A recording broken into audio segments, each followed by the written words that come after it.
Good evening, everybody, and welcome to the Let's Talk program. Tonight, I'm talking about transition, which could also be called working your way through a life crisis. But I've called it navigating the currents of life change. But first of all, I'd just like to acknowledge that I speak from the land of the Camaragal people of the Eora Nation. So I'd like to pay my respects to the elders, past, present and emerging, and also pay my respects to any Aboriginal people who may be with us tonight or at some time in the future. And welcome everybody. Very nice to see you. So we will have time at the end for questions. And if you just have to stop me and ask me a question, then unmute yourself and ask a question, okay? I don't mind. So I just want to begin with reminding you about an event. If you were in Australia in 1997, which is a while ago now, 25 years ago, you may remember an event that took place on the 31st of July of that year. And what happened was that there was a landslide at Thredbo. It was a kind of a landmark event because at that time it was the worst natural disaster in Australian history. And 2 ski lodges were torn from their foundations in that landslide when the hill above them gave way along the Alpine Way, which is the road that leads into Thredbo village. It was around 11:45 at night, and the following morning, around 9 a.m, the recovery operation began, and the Southern Mines Rescue Team began searching for bodies.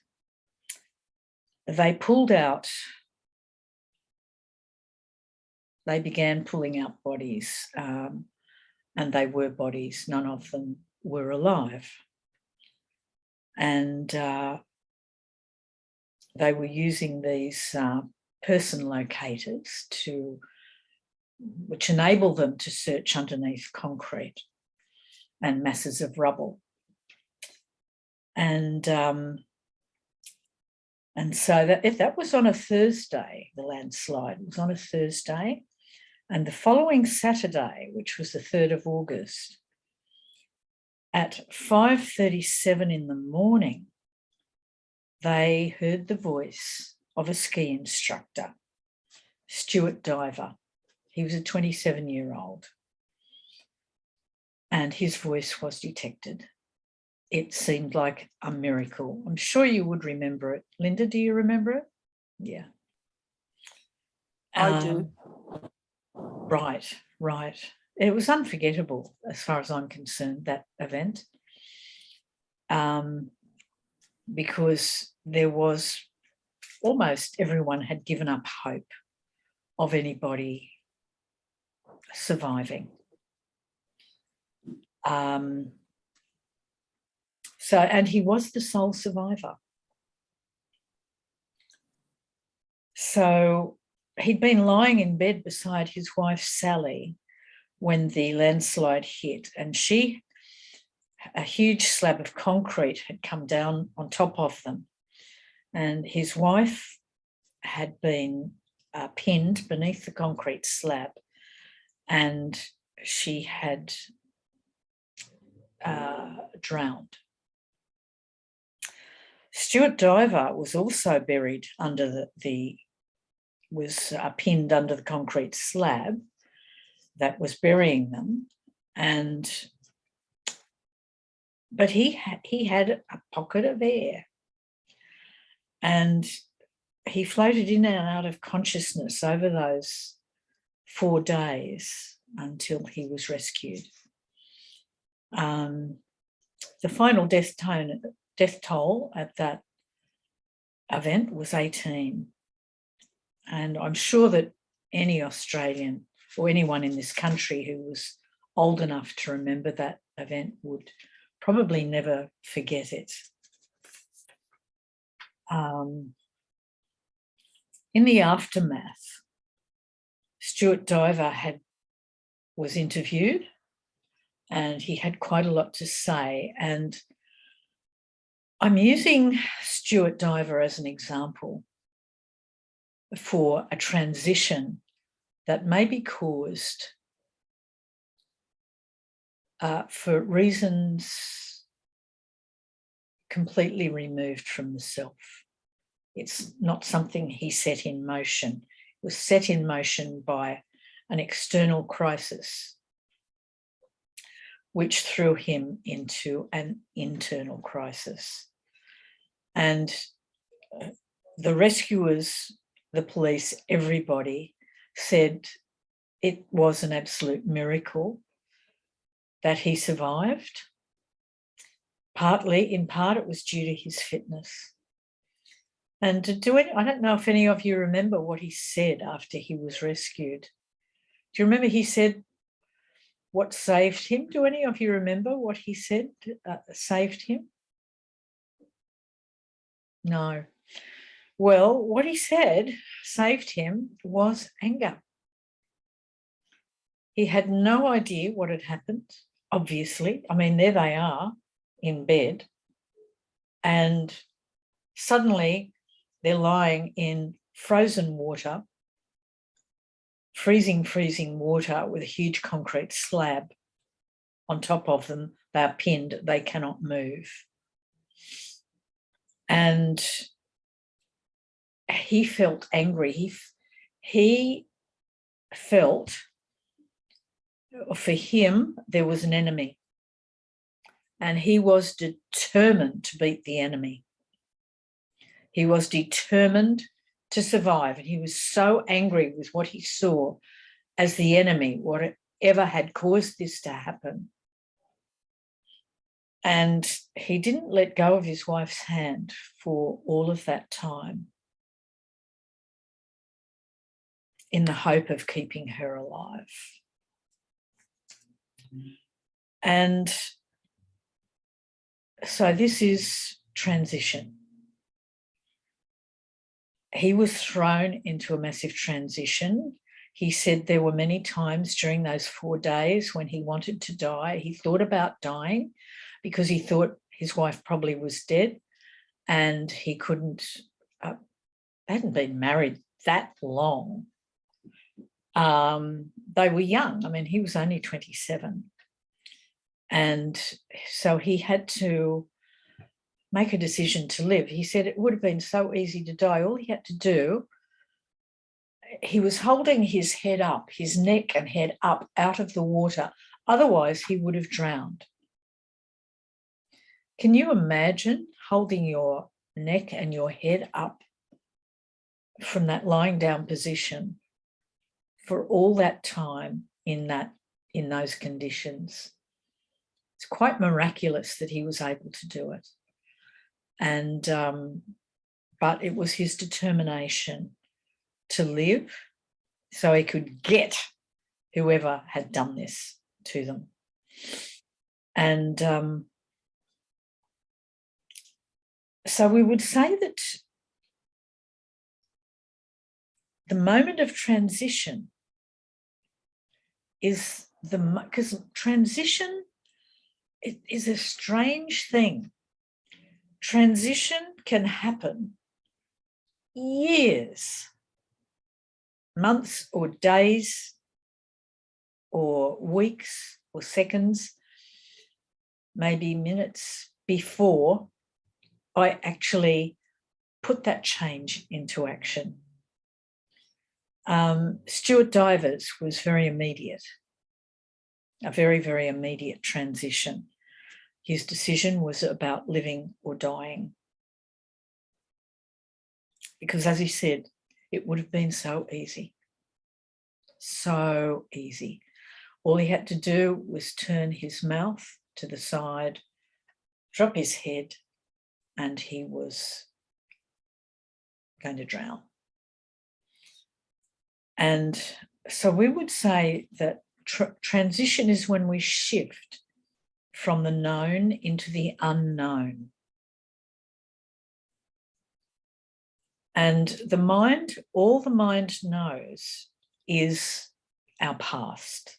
It only knows our lived experience up to now. It does not know anything outside of that experience. It doesn't know the future, and it doesn't know what it has not either read or experienced. So reading is also an experience.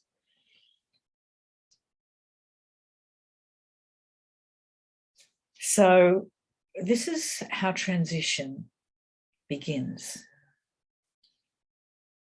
Transition always offers growth because it is not possible for us to grow in a comfort zone. It actually is not possible. But again, transition is nothing to be afraid of. People can be very, very afraid of transition. They can be very afraid of change. But it's inevitable. If we're alive, you know, we are energy. Energy must flow. And if we stay in the same position too long, then our energy gets blocked. We'll get stuck. Either we get attached to the comfort and we don't want to move, we don't want to flow, so that blocks the energy. We want things to stay as they are because, you know, it's familiar and I know what this is like. So thank you, I'll just stay the way I am. There are many blocks to transition, and which I'm going to go into. But first, I want to give you another example of transition. And, you know, a baby leaving the womb, being born, has no cognitive knowledge whatsoever because babies cannot think. They have no cognitive brain online, so they absolutely cannot think or form thoughts. So they're in a state of innocence when they're being born.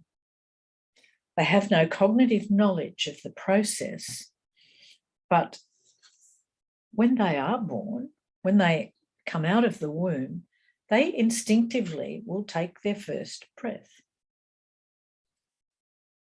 They will also instinctively scream, and they will instinctively suckle. No one has told them to do that. And it would be pointless telling them to do that because they wouldn't understand what you were saying. It's the genetic coding in them. And so the baby manages this huge transition alone while all the adults, under normal circumstances, go through a huge ordeal with lots of support because they support each other. But the baby doesn't have any support. It's completely innocent, doesn't know what's happening. But at this deep level, it does know what to do without even thinking about it. The baby doesn't need to control anything or work out when to do what. It just does it. So why is it that baby can just do what can be baffling to we adults with all of our life experience, knowledge, and a brain that enables us to think? So what can we learn from a baby? Well, the baby's our best teacher because she has all that is required to flow through transition. Innocence, allowing, acceptance. She or he does not have any mental positions about what's happening. And these are the things we need to successfully undertake the journey of life. So,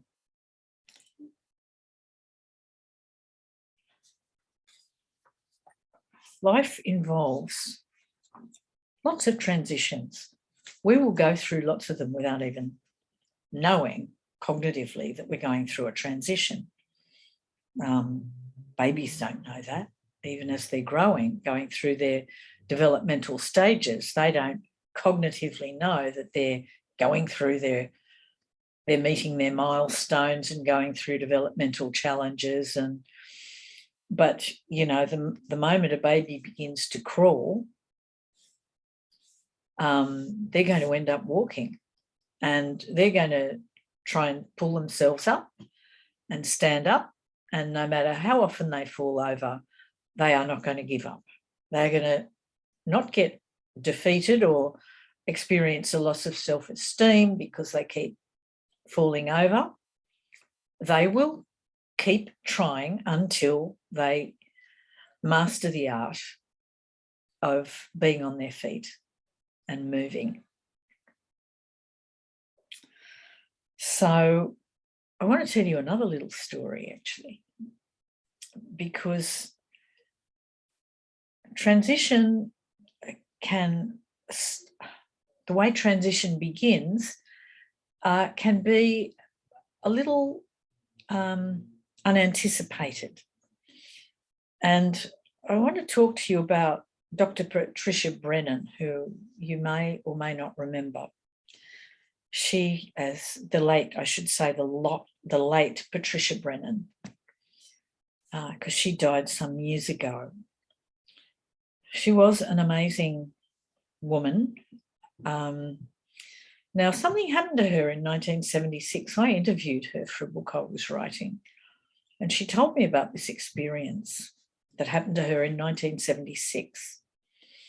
And she happened at that time to be sitting in a congregation in Africa, in the church. Her husband was, she and her husband were missionaries, actually, with the Anglican Church, and they were having their Sunday morning service. And being a woman, of course, she was playing second fiddle to her husband. She also had a baby at her knee, she had a baby on her knee, and she had a baby on the breast. And she had been reading this very early text on women in the church that had talked about the ordination of women. And she had been she's a doctor, medical doctor, Patricia. She was very, very brilliantly clever woman and an emerging feminist at that time. So she was very excited by this book she'd read. And so this man had come to the church to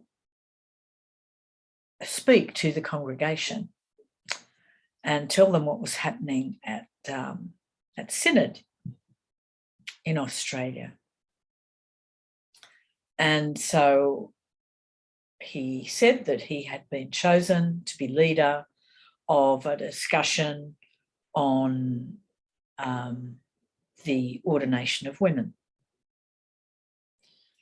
And she said, while she sat there listening to him speak and listening to him say how he had been elected by the Synod to take on this position, her first thought was, you're a man. why are you leading this discussion, this very important discussion? And she said the next thing was she just knew, she knew in her gut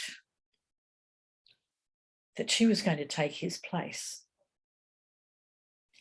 And she was suddenly saying to herself, I don't care how long it takes, I am going to replace you. And she knew she would. And this was in 1976. And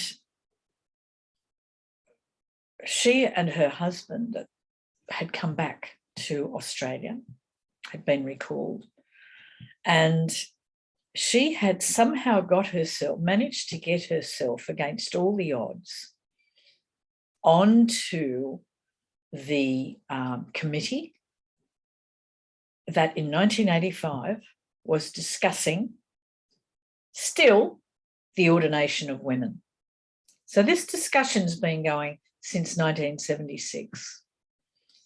And so it was a big year. And so this committee that she felt absolutely no hope for in supporting the ordination of women, the night before they presented their findings to Synod, which is a big sort of annual event, she called the man who was leading the committee and said she wanted to present the report to Synod the next day. And he said, look, I don't mind as long as you get agreement from all the other members. So she rang them and she put them on the spot and they all agreed to it. And so then the next day she was there at Synod and the television cameras were there, but they were all waiting for the big moment when this report was going to be presented. And so the moment came and she said she stepped up to the microphone and she said suddenly it was like the Muppet Show, you know, the cameras were on, the lights were all turned on, and there she was. She had the stage, she had the microphone. And so she presented the report and then she made her own speech, which took an immense amount of courage because she could have been completely, you know, buried after that. But she spoke up very passionately, brilliant speaker. She spoke up very passionately and in a very self-referenced way because no one had given her permission to make her own speech. And she made it. And next day, it was the headlines everywhere. It was all over the media, all over the television, everywhere. And the media, as a result, declared her the leader of the movement for the ordination of women. And someone else, who a very strong feminist, said, we're going to take this up and Patricia Brennan must be the leader. And so that transition actually began in 1976. And she said it wasn't that she thought it particularly, she knew it. She knew it in every cell in her body that she was going to take that role.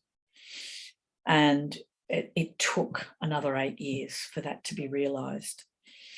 And so this was her transition. She moved from the known into the unknown, like the baby moved from the known of the womb into the unknown of the outside world, outside its mother's body.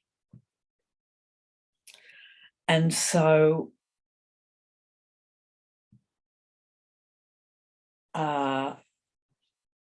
transition is a process that takes, I believe, I've looked at this process and I've 10 years ago, I wrote a book on it called Transition, the 7 Steps to Surviving Life Crisis, because transition often is the result of a life crisis. We talk about developmental crises. We talk about, crises to do with our age. And we could have a midlife crisis, an old age crisis, really, a midlife crisis can happen anytime between when we're born and when we die, anytime at all. And, people have crises when things change or when they need to make a change. And because we're energy, because the soul is energy, it needs to move, it needs to flow. We can't stay stuck in one place or in one position. And when we want to stay in one position, in one place, in one situation, because it's a comfort zone, we will block our own energy and we will block the energy in that environment. And we see it happen in marriages, we see it happen in families, we see it happen in communities, in any social group. And we see it happen in Canberra with our politicians. We will see these situations develop across life in any situation that involves people. And I think this year particularly, we have, in the last couple of years where we've had fires, terrible fires, destructive fires, and floods that have affected so many Australians. It has pushed the climate change debate to a point of crisis. Which the people in Canberra are attempting not to deal with, but look as though they're dealing with it, which is an interesting position to take. But of course, that's politics. So in terms of moving through transition, I've broken it down into 7 steps, and I want to share these steps with you tonight. Very briefly, I might add, because there's a lot to this, and that's why I wrote a book on it. And if any of you want to read that book. Sorry, Jude, may I please ask just one question? Is it available at Eternity Inc.? No, you can't buy it from Eternity Inc., but you can we get it? You can buy it from me. Oh, excellent. Thank you. It's 20 smackers. That's okay. That's easy. Very good. Thank you. And if you give me an order, I will take it over to the Brahma Kumaris at $5 for you. Well, that would be nice. Yeah, very good. And many people will benefit also. Yeah, when I go over there. So the first step, if I'm encountering, obviously transition is not going to be a problem if I'm just embracing it. But I wrote the book because I'm constantly working with people who are not embracing it and who are feeling really challenged by it. And so that was actually what prompted me to write the book.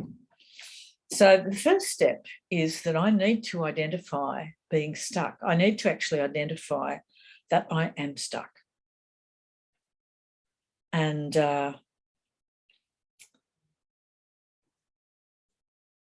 what can, taking this first step can be pretty difficult, can be very, very challenging, because once I'm blocked, once I'm stuck in a stuck place and the energy is all blocked in me and in this, in the environmental situation, it's like there's this great big white elephant in the room and it's not being named or identified. So the block to transition is that I may have a mental position. And let me use the example, and I hope, I'm not going to upset anyone when I say this. I may believe that the earth is flat. I may be utterly convinced that the earth is flat. And you come along and you say to me, look, this guy called Copernicus, who was a scientist in the Middle Ages, proved that the earth revolves around the sun. And at that time, the state, which happened to be the Catholic Church, had decreed that the earth was flat and the earth was the centre of the universe. So we had a flat universe then. And so I could be, an absolute devout believer that the earth is flat, and you come along and you tell me it's not. And I am very, very challenged by what you tell me. And as people were in those days, they were so limited by this belief that the earth was flat that there were no, people weren't getting in boats to go and see if they could discover other parts of the world because they were worried about sailing off the edge. But then, Galileo also looked through his microscope and realised that the earth was not flat and that we're in this huge solar system. And the sun was the centre of the solar system, not the earth.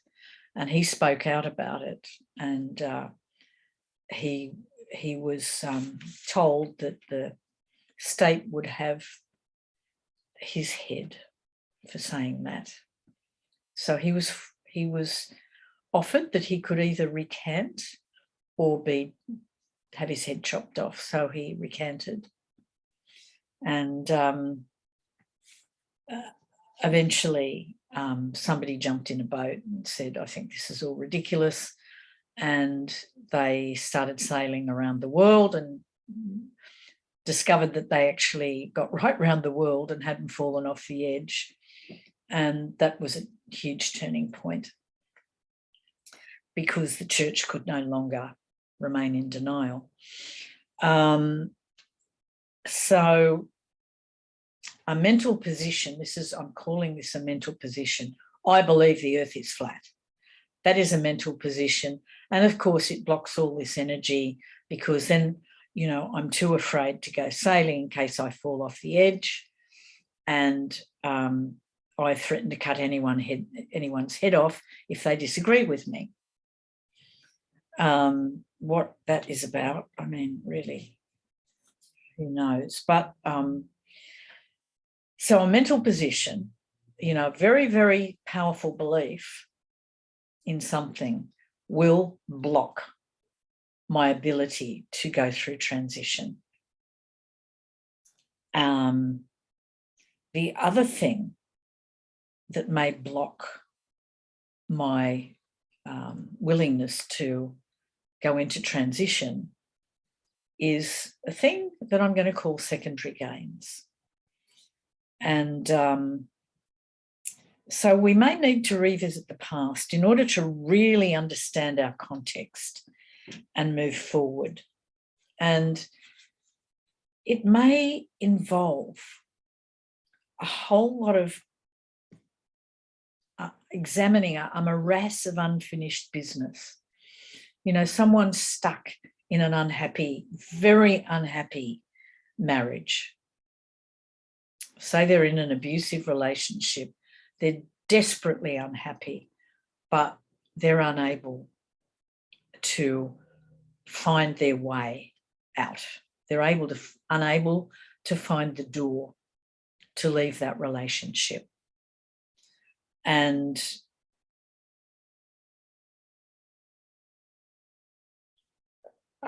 so, you know, there could have been a childhood experience where they were abandoned by one of their caregivers, one of their parents or their family or something like that. And that keeps them in this marriage. And rather than, it would seem so overwhelming to go back into the past and unpack all this and get in touch with all that pain of their childhood and work through all that, they just stay in this very unhappy situation because it feels easier. So, and I'm sure all of you know of situations like that. Perhaps you've been in one of those situations yourself, or a similar situation that, you know, rather than deal with everything that will kind of get unpacked if I make a particular move, it's just easier. It appears to be easier to just stay where I am and stay on the treadmill, despite the unhappiness that I am experiencing. And so then what I need to do is look at what I'm holding on to. And, you know, I think very often this work needs to be done with a therapist. If it's deep stuff, it really does need to be done with a therapist, because if I could work it out myself, I would. If I had those skills, I would. But, you know, these aren't necessarily skills. If I've been in a situation for some time, then most likely I don't have the skills to work my way through this alone. And so I need to know what I'm holding on to, and it can be, you know, it can be anything that I'm holding on to. It can be very subjective, very deeply personal. And so I certainly don't want to generalise about this sort of thing. You know, I have to work it out. I may not know what I'm holding on to. It may be quite subconscious, which is why I then need to talk to someone who's trained and skilled in helping me to find my way through this situation. So having uncovered what it is I'm holding on to, and this may involve going back into my beliefs, sifting through my beliefs and my early life experiences. Often it's things that have happened to me before I'm 7 or 8 that are holding me back well into my adult life.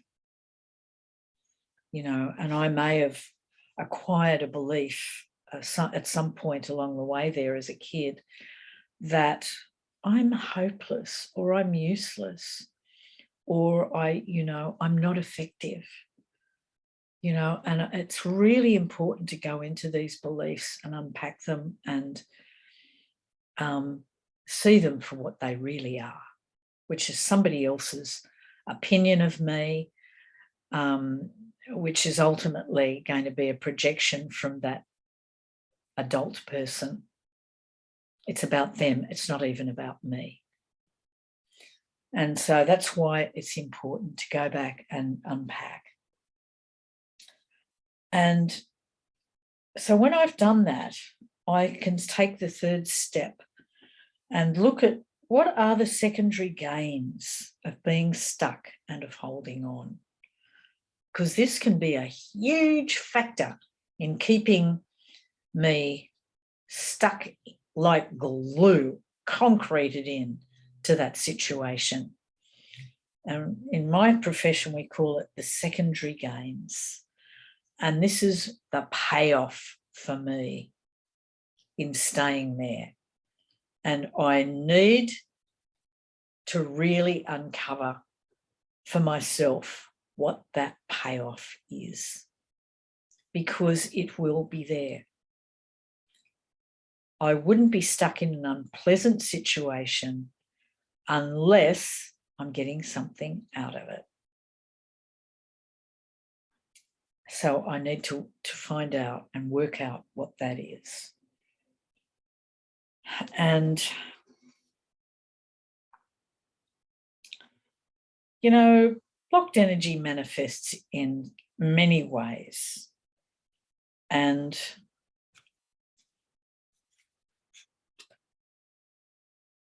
so that's why I need to take this process step by step.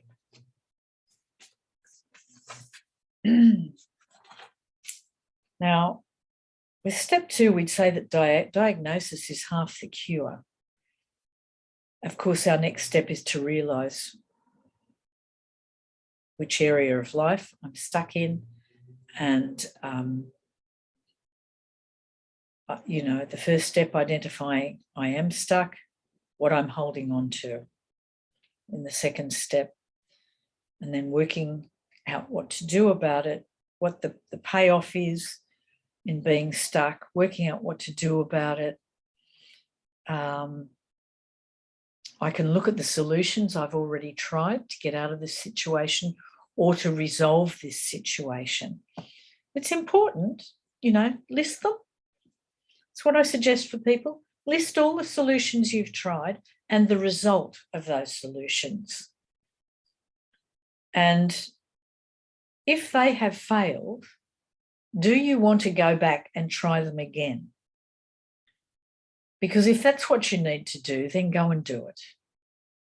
But I can tell you that you will get the same result. And, you know, it's the little saying in Alcoholics Anonymous for the person who's not able to give up an addiction. Insanity, the definition of insanity is when I keep doing the same thing and expecting a different result. And, you know, the addict trying to break what they're doing, their pattern, their addiction, is a perfect example of this. You know, I saw a movie back in the 70s. It was a movie called Woman of the Dunes. It was an absolutely wonderful Japanese film. And it's about this woman who lives in the sand dunes, and her house is in the dunes, and these winds blow all the time. These really, really severe winds. Every day these winds come up and they blow the sand all over her house. And so she, when the winds drop, she goes outside with her broom and she sweeps all the sand away. And she does this every day, and she spends her waking hours sweeping away the sand. And so the film asks the question, am I sweeping the sand to live, or am I living to sweep the sand? And that's what I mean by the secondary gains. Am I getting something? What am I getting? What is she getting out of sweeping that sand? And very often what it is that a person is getting by doing the same thing over and over and over is that they are diverting themselves. It's an avoidance of facing something else that they do not want to face.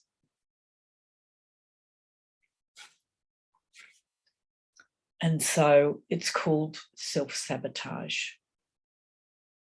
But as long as she can keep sweeping sand, she doesn't have to face something in herself or in her situation that she doesn't want to face. It's easier to keep sweeping the sand. And so here's the self-sabotage. I'll just keep sweeping the sand. I'll be a martyr to the sand. And so there's the treadmill. So in these first 3 steps, I've acknowledged that I am stuck. I've looked at where I'm stuck in my life. And I looked at the remedies or the solutions I've already tried. And, you know, that can mean unpacking a lot of feelings that emerge around this kind of holding on. And I've looked at the secondary gains of being stuck and holding on. And now look, these first 3 steps, they're linear, they're pretty cognitive, but they're not a solution. They're only the beginning. And so from step 4, I would say here's when the real work begins. So step 4, I've called letting go. And this means embracing the Buddha's teaching of groundlessness, uncertainty, and ambiguity.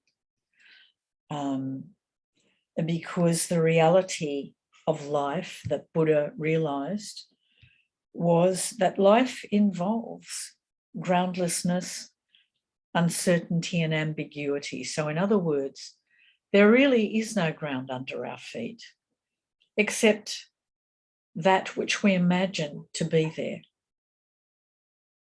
You know, I build a house and I think I'm safe.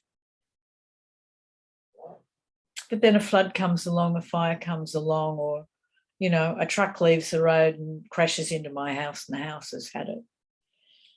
You know, so that's the groundlessness, the uncertainty, and the ambiguity. Nothing is certain and everything is ambiguous. And that is the reality of life. So when I accept this law or this teaching of the Buddhas, I can let go. When I accept it, it changes the energy because there is no ground under my feet.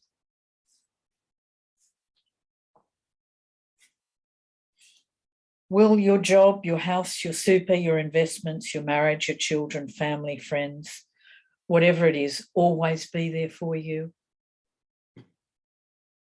Do they guarantee your protection and safety? Your pets, your possessions, your car, all the stuff you acquire around you to have protection and safety. Does it really protect you and keep you safe? Really? And then we accept the Buddha's teaching of impermanence. I come home and find my house is burned down. Or like was happening in America, you know, these big sinkholes were forming and swallowing people's cars and houses. And so when I let go of this idea I have about groundlessness, uncertainty, and ambiguity and permanence, then I face the void. I no longer turn my back on the void, whatever that void is for me. I acknowledge it's there. I stand at the edge of the crater and I look in. When I do this, I walk towards the truth, which creates a new energy field. And it's one charged with potential and unlimited possibility. So that's step 4, letting go. Walking to the edge of the cliff. I'm not jumping, I'm just at the edge of the cliff. I'm willing to go that far. Step 5, I call stepping out of the box. And this is where I leap into the void. This is where I move from the known to the unknown. I leap into free fall. A whole lot of energy is released. My awareness expands, my consciousness grows, energy increases. Because what I'm now doing is I'm integrating groundlessness, uncertainty, and ambiguity. I'm integrating them into my internalized experience, into my lived experience. And so it means stepping out of the box and into the void. And I have to do it again and again and again and again and again. So this action needs to be experienced over and over and over, because that's the only way I learn to let go and to keep letting go and not to get stuck in my life. And when I feel that I have ground under my feet, it means I'm in a box. And this blinds and obliterates my vision. But the chains cannot fall away until the soul relinquishes them. The boxes are the chains. Stepping into the void repeatedly brings awareness of these chains. They could be golden chains, believe me. Repeating patterns of feeling, thinking, and behaving, acting, are acted out until there is clear awareness. And with this, the energy will lose its power, and we will stop playing out the old, well-worn scenarios. Of course, I can relapse many times before the final leap into awareness. Think of the addict, the person trying to give up smoking or alcohol or chocolate or food or drugs or sex or, anything can be an addiction. And the number of times they try and fail, because they keep doing the same thing over and over and over and over and over. And but only when they let go.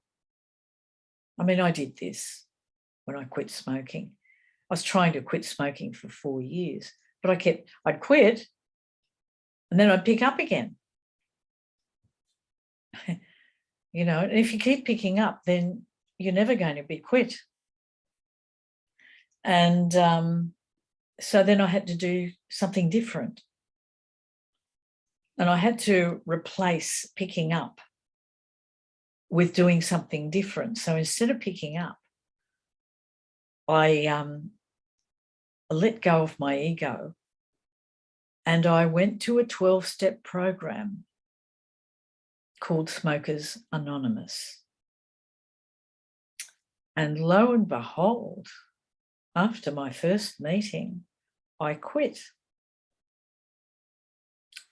And that was about 36 years ago. So we have to do something different. And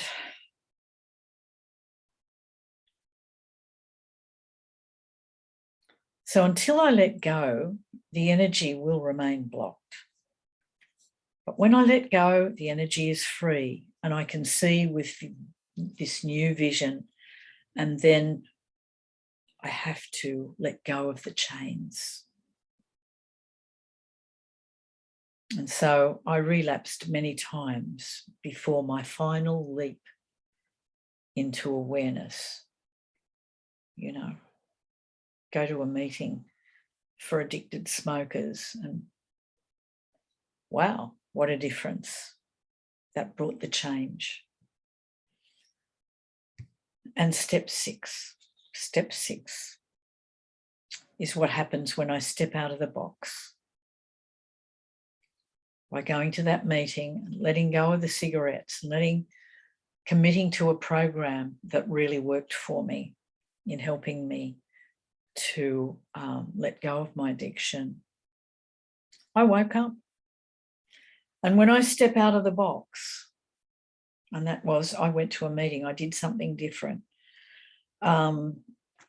It's when I automatically wake up. My energy grows and I get much more of that energy. Light and power can fill the soul. And the fact is, I need as much light as I can get in order to take the final step, because we need all the illumination we can get to take this final step, step 7, which is called turning the mirror toward the self. When I have the strength to see what is there, you know, what was I not looking at with all those cigarettes that I was smoking? What I was constantly repressing emotions with every cigarette I smoked. Every drag of every cigarette was pushing something down. And it was called an emotion. Something I didn't want to face in my life situation and the emotions around that. So then when I turn the mirror towards myself and I look into the mirror, when I have the strength to see what is there and I see it, the energy of it is displaced. The truth dispels the illusion. It was held in place and reinforced by the repeating pattern I was using over and over again. And the moment I look in that mirror, I dissolved the negative energy, and that means the energy must go somewhere. It is still present in me, in the system, and it must leave via the physical. It may be a gastro or a flu virus. It may be tears of grief.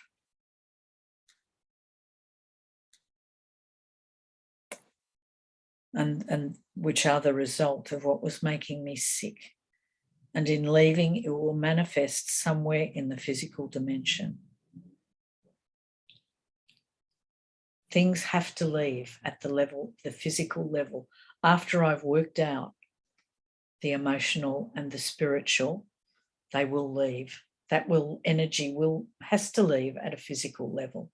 Some people have to have an operation. They have to have surgery. They actually have to have something cut out of their body. I have seen it happen so many times. And I just want to give you an example. We're going a little over time, I'm sorry, but I often do this. I just want to finish this up for you. I was going through an experience in 2006 where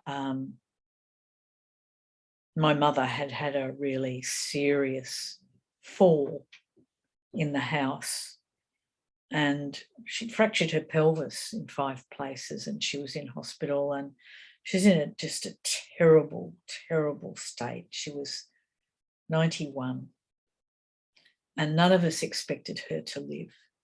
None of the doctors, none of the staff looking after her expected her to live. And although they didn't sort of say that in so many words to me, it was strongly intimated.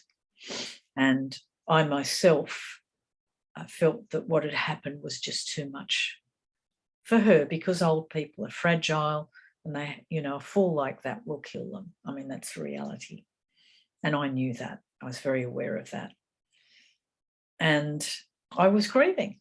I was grieving the loss of my mother, although she had not left the body, but I was grieving. And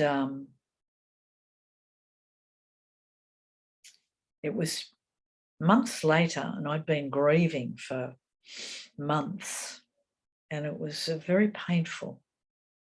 Grief is very painful. It was New Year's Eve, and I was staying in, I lived out of Sydney, and I was staying over in Sydney for New Year's Eve at the Brahma Kumaris Raj Yoga Centre. And because I was doing things on New Year's Eve, and then I wanted to see the new year in with them, because we meditated from midnight. And or just before midnight, we meditated the new year in, and went to bed pretty late, and which I did. And then I woke up pretty early the next morning, and I had this pull to go and sit in the small meditation room. And I went and I sat in there, and I began meditating.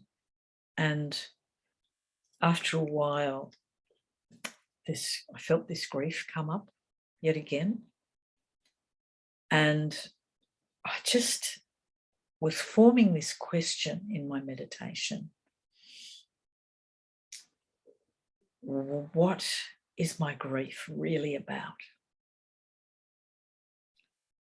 And I had not even finished forming the question when the answer came ricocheting back to me. And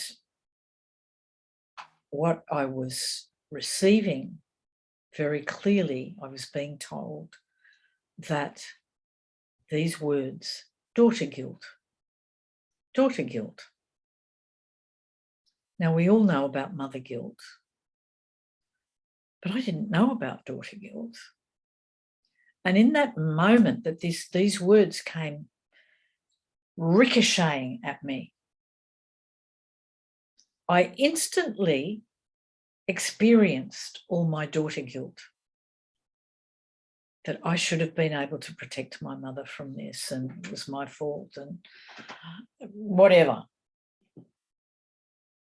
And I saw it for what it was, this belief. And so my transition just went bang, bang, bang, bang, bang, bang, bang. And I felt all that guilt energy dissolve inside me. And do you know, at that moment, my grief left me. Following that realization and recognition, my grief was gone, and it did not return. Finished. Is that incredible? Or what? But, I had things to do in Sydney on New Year's Day. I had things to do and people to see. And I remember when as I say, I lived outside of Greater Sydney in the mountains, and at that time, and at the end of the day, I got home. And as I got close to the house, within about 500 metres of my house, I realised that I was going to be sick.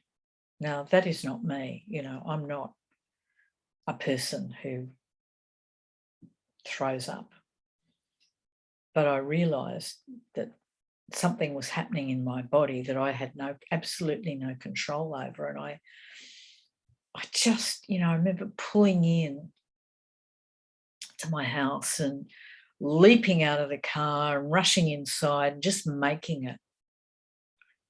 And there was this huge, like, purging that went on after that. It was just a massive purge. And it was all that guilt and grief energy leaving me at the physical level. It went on for hours. And it was done. The next day, it was done. And so I hope that sort of explains what a transition is for you, and a little bit more about it. Thank you, Jude. I've just got one little thing in the chat box, if you can answer that, please. Oh, okay. Let me read the chat box. How much time do I need in reality that I am in a trap in relationship, e.g., drug addict, ex-husband, oh, please don't mention names, I'm sorry. How much time? Well, that's a very personal thing. It's a very personal thing. You know, some people will stay stuck their entire life. And when people do stay stuck their entire life, they have a terrible death. Yeah, exactly right. And I would like to mention another thing is when we are in the situation and there is no one there to help us out, how do you actually get out of it? And it was very difficult for me, I can tell you that. Yeah. Sometimes you have to go and ask for help. Yeah. I went to counselors and I went to advisors, you know, like yourself, I suppose. And yeah, it was a very hard time for me. Absolutely. Very difficult time. No, I can imagine. I can well imagine. Very, very difficult. So it was that nice, and it was just like, oh my God, tears are coming out. Yeah. But anyway, so now it's good. It's good that I'm actually put myself together. And yeah, at the time, I think it was very, very difficult. You cannot imagine. There was no help, no family support, no one to actually go and ask for help. And the legal aid or legal team didn't help because I was working. So it was the worst time ever. And in Australia, when you are actually new to the country, you don't even know people, right? You don't even that's talk to anyone. So difficult. But I take it. I managed somehow. You got through it, hey? Yes. That's a success story, right? Good. You got through it, and I'm sure you learned so much. Yes. Now, what got you through it? That very difficult time. What got you through it? I think at the time I thought that I need to make a movement somewhere. Like just to, I suppose we got in this cocoon of this little comfort zone. And we don't want to get out, right? I'm talking about this cocoon that we think we are comfortable in. But in that same cocoon, there's abuse and this, you know, torture and all this. Some just realization from talking to my colleagues, and my colleagues actually said, no, you need to make a move. Mm. And so they encouraged me. And I said, well, I done nothing, Where do I start? So I needed to start somewhere, right?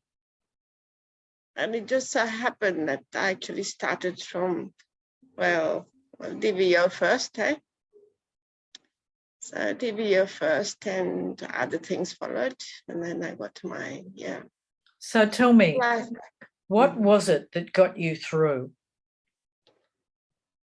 I think I felt it wasn't that life wasn't for me at the time. And I suppose I felt unwanted in that relationship. And also, not only that, I had a fear that, this person was a little bit aggressive, a little bit violent. But that's not what got you through. What in you, was it an outside person or was it something in you that got you through that? Okay, right. It was my determination to get out of that relationship. That's right. It was your determination and your strength and your courage that got you through that situation. And this is where it's really important to change the story.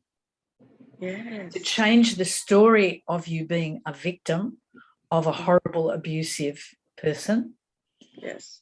And change the story to one of your courage, your determination, and your strength in removing yourself from that situation and in facing like Baba says, power to face. But at the time, I didn't have Baba's gyan or nothing, right? But I knew I had to get out somehow. So you did it. Yes. And that was about you. Yeah. You were able to get the help, you get some outside help, get some outside support, that's great. But it's still your determination and your strength that gets you through, and your courage. Yes. Because extricating yourself from those situations, I know, is really difficult and very complex. Very difficult because why? Because my family is not that close to me. I know they are close, but they're not close like I can talk like you, Judy. You are more closer friend to me than my family. Example. Really? And at the time, actually, when I was going through this horrible, horrible time, my parents didn't speak to me for 2 years. Just imagine, a child left on its own. Yeah. Not easy. The focus. But I pulled through it. Of course you did. And, that's because of your strength. Yeah. And this is really a story of your victory and your success. Thank you. Thank you. You're a strong woman. You're a strong, courageous, determined woman who was able to find your way through an appalling situation. Absolutely appalling in a new country, a new culture. And well done. What else can I say? I totally admire you. Thank you. Okay. So unless there are any other questions, it is 18 minutes after 8, so maybe we should have some meditation. And then we can just leave in a nice state of peace and stillness. So please join me in some meditation. I'm going to speak a little commentary and we'll all meditate together. And thank you very much for sharing your story, by the way. So, deep breath.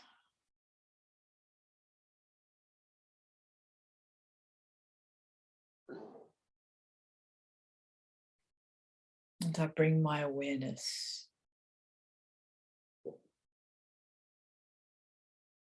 into that place inside.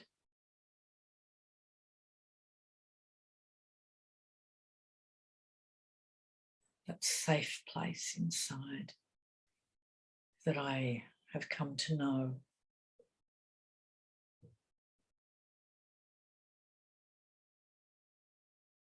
And I let go of my thoughts,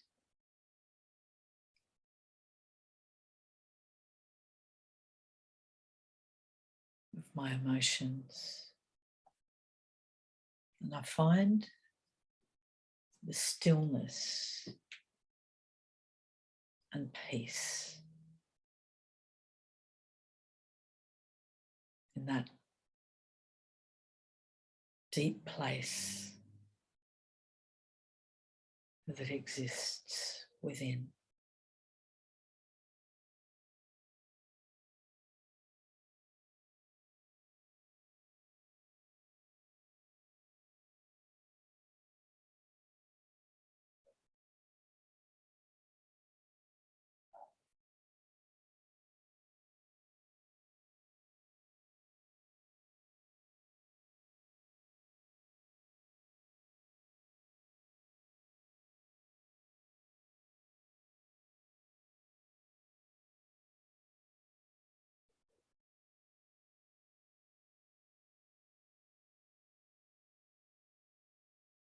And in this beautiful place of calmness, I experience just being a point of pure energy and light. This is my true identity. And all of those physical descriptors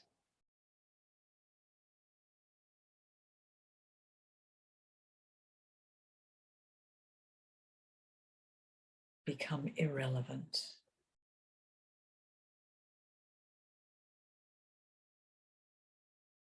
as I sit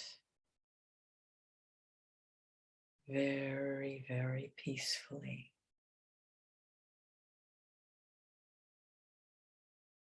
just being myself.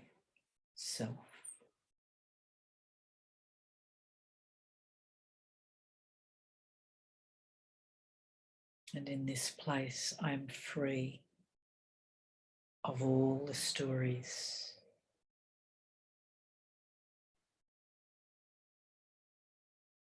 all the difficulties and the pain,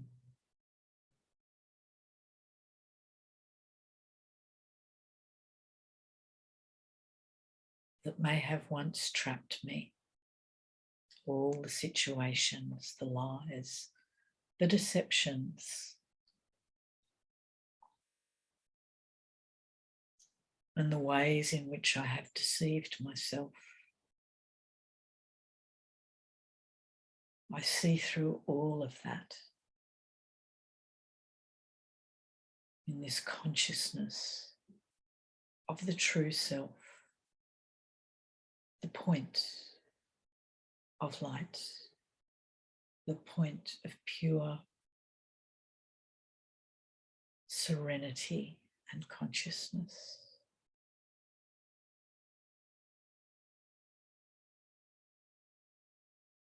For the real story is that I am soul. I am not this body.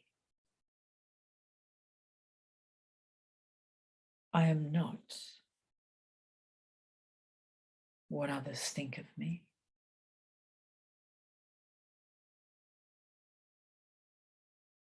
or even what I think of me. I just am.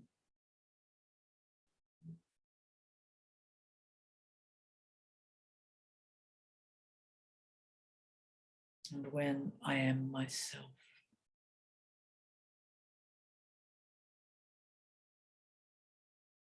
I am in the light.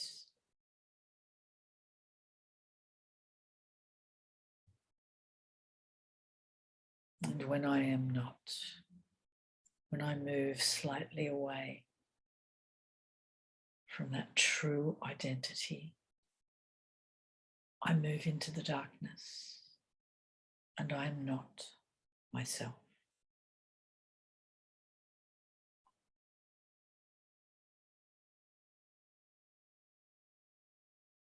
And so in this stillness, I become everything that I truly am.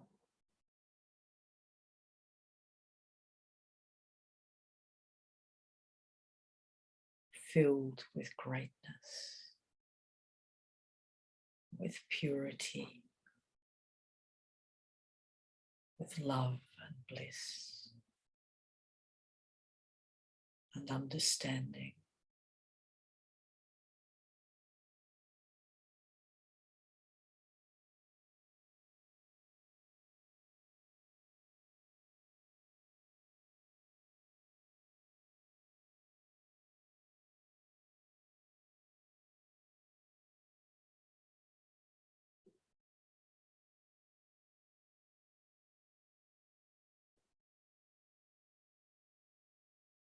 And letting go completely of all non-spiritual identity and expectation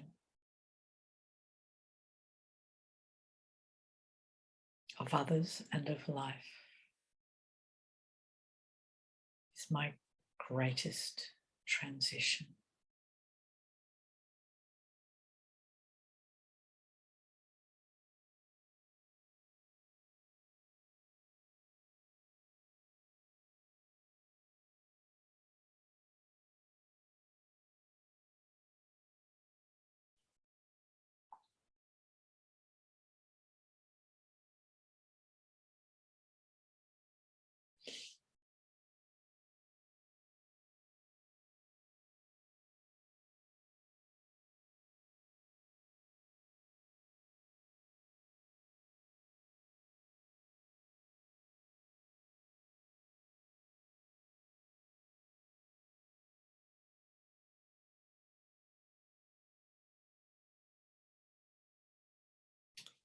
Om Shanti.